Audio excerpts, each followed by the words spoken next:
कोई तो बताए इस सृष्टि का आधार, हे प्रभु आप निराकार हैं या साकार। Hi friends, thanks for watching my video. मैं Richa Gupta, entrepreneur, educationist, life coach, NLP trainer and wellness advisor आपका अपने इस चैनल पर स्वागत करती हूँ। Thanks for watching my video. और वीडियो पे आने वाले आपके प्रोत्साहन की मैं बहुत आभारी हूँ।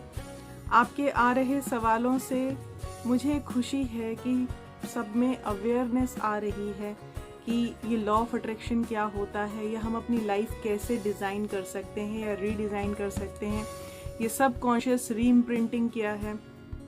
इस तरह के कई सवालों की झड़ी ने मुझे एक मेरा पर्पस दे दिया।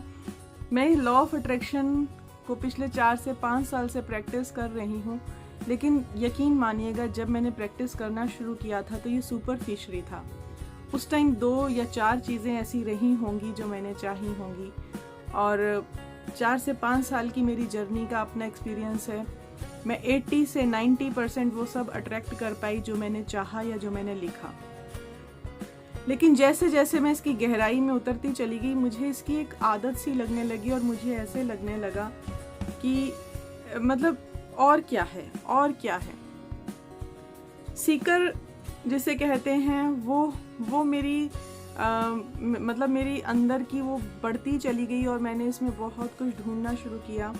लेकिन फ्रेंड्स, सबसे पहले मैं बात कर रही हूँ लॉ ऑफ अट्रैक्शन की। ये लॉ ऑफ अट्रैक्शन है क्या? आकर्षण का सिद्धांत। इसे रोंडा बर्न ने जब वर्ल्ड के सामने बिल्कुल एक्सपोज कर दिया, उससे पहले शायद ही कोई जानता था या नहीं जानता था, और हमें जब समझ में आने लगा तो हमने इसको समझना शुरू किया। लेकिन बहुत पहले से ही इसका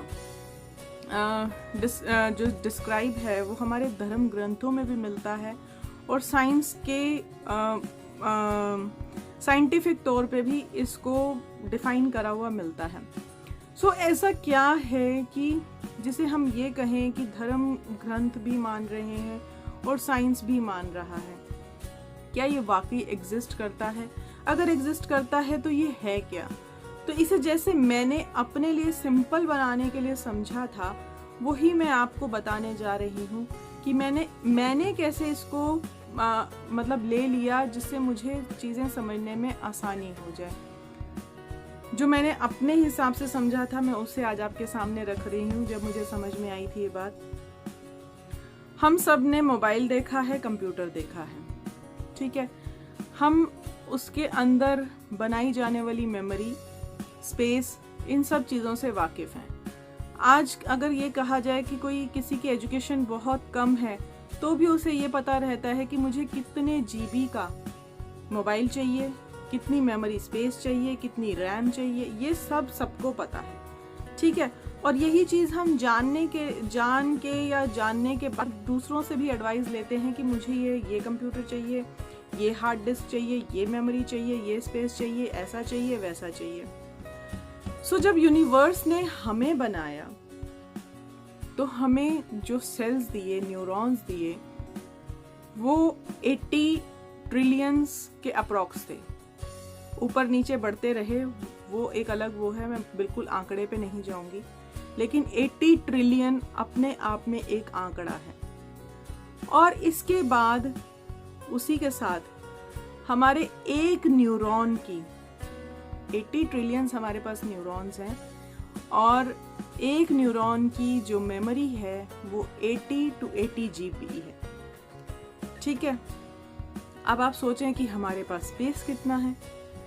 फिर मेरा ध्यान, मतलब अगर हम धार्मिक बातों पे ही जाएं या छोटी मोटी उस पे जाएं, तो भगवान ने हमें क्यों बनाया, भगवान मेरे साथ ही ऐसा क्यों करता है, अरे भगवान के पास इतनी फुर्सत है क्या, वो इतनी भीड़ में मेरे ही पीछे पड़ा रहेगा।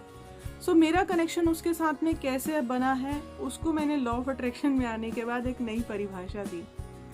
वो ये थी कि जब मुझे ये समझ में आया कि हम इतनी मेमोरी के साथ हैं, सो मैंने अपनी बॉडी को कंप्यूटर के साथ या मोबाइल के साथ कनेक्ट करना शुरू किया। और देखने को तो हमें नेटवर्क भी कहीं नहीं नजर आता, लेकिन हम मानते हैं।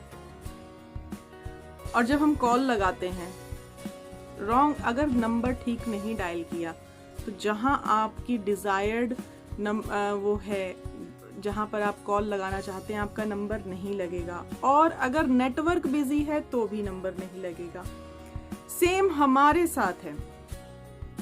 उस रब ने हमें जैसा भी बनाया, इतनी मेमोरी के साथ, इतने स्पेस के साथ में, इतना सब कुछ हमारे उसमें दिया कि आज भी साइंस उसका पार नहीं पा सकी कि हमारे शरीर के अंदर इतना कुछ है।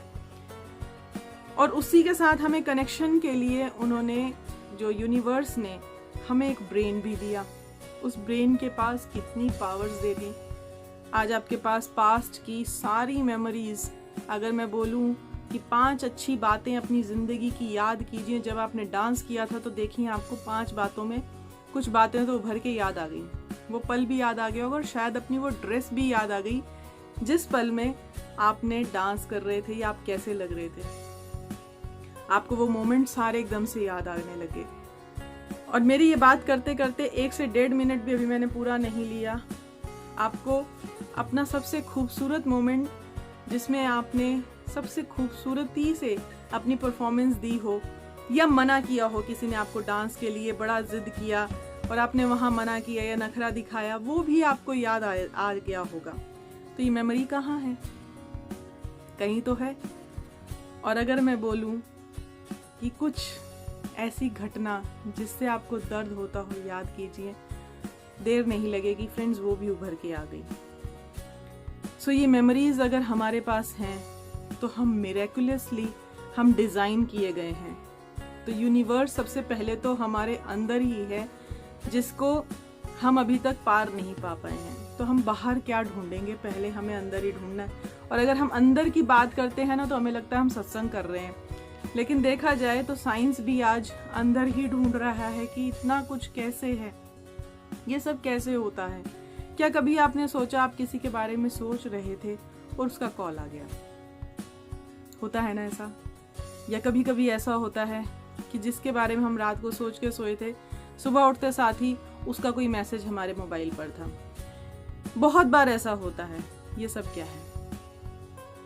ये हमारा वो कॉल है जिस मोबाइल को, जिस सिस्टम को हम मानते नहीं हैं, लेकिन वो कनेक्ट कर लेता है। और अगर नेटवर्क था तो बहुत जल्दी कनेक्ट होता है। नेटवर्क नहीं है या रॉन्ग कॉल लगा रहे हैं तो कनेक्ट नहीं होगा। अब यहाँ से हमें, जब हमने इसको इस तरह से समझा और मैंने अपने लिए अपनी बॉडी को और अपने माइंड कनेक्शंस को जब मोबाइल की तरह, मोबाइल के साथ कंपेयर करना शुरू किया ना, तो मेरे लिए थोड़ी सी चीज़ें आसान हो गई। मेमोरी स्पेस और कनेक्शंस, तो मुझे वहाँ से टेलीपैथी, टेलीकिनेसिस, ये सारी बातें समझ में आने लगी। और मैं जो superficially law of attraction practice कर रही थी, मैं थोड़ी सी और डेप्थ में जाने लगी। इसकी तलब होने लगी मुझे, और मेरी जानकारी इसको पाने की और ज़्यादा बढ़ने लगी कि मैं इसके बारे में और जानूं कि ये और कैसे हो रहा है, क्या हो रहा है। हम ये सुनते थे कि साधु संत ये कहते हैं कि फलाने वक्त में ऐसा होगा, धमकाने वक्त में ऐसा होगा, लेकिन आज साइंस उस बात को टाइम ट्रेवल के नाम से बता रहा है। इट मीन्स कि दे आर प्रैक्टिसिंग। जब हमारे बड़े ऋषि मुनि ग्रंथी जब कहते हैं मैंने ध्यान साधना की, तो हम ना उनको पैर छू के प्रणाम करके उनसे दूरी बना लेते हैं और हम ये सोचते हैं कि हमारे बस की चीज़ें नहीं हैं। लेकिन साइंस इसको थोड़ी सी लैंग्वेज चेंज करके काम वही कर रहा है।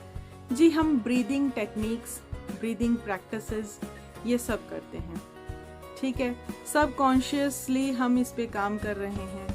तो वहाँ काम वही है जो हमारे धर्म ग्रंथों ने किया, और आज इसको साइंस अपने वर्ड्स में इस तरह से कर रहा है। सो लॉ ऑफ अट्रैक्शन अपने आप में एग्जिस्ट करता है, ये तो प्रूव हुआ, लेकिन करता कैसे है काम, इसकी डिटेल अभी बहुत लंबी है।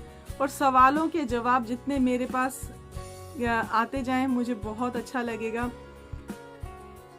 और ये और भी ज़्यादा खुशी की बात है कि मेरे फ्रेंड्स, मेरे भाई बंधु आज इस बात को जानने के लिए, समझने के लिए तैयार हैं और अपनी ज़िंदगी को बेहतर बनाने के लिए एक कदम आगे आ रहे हैं।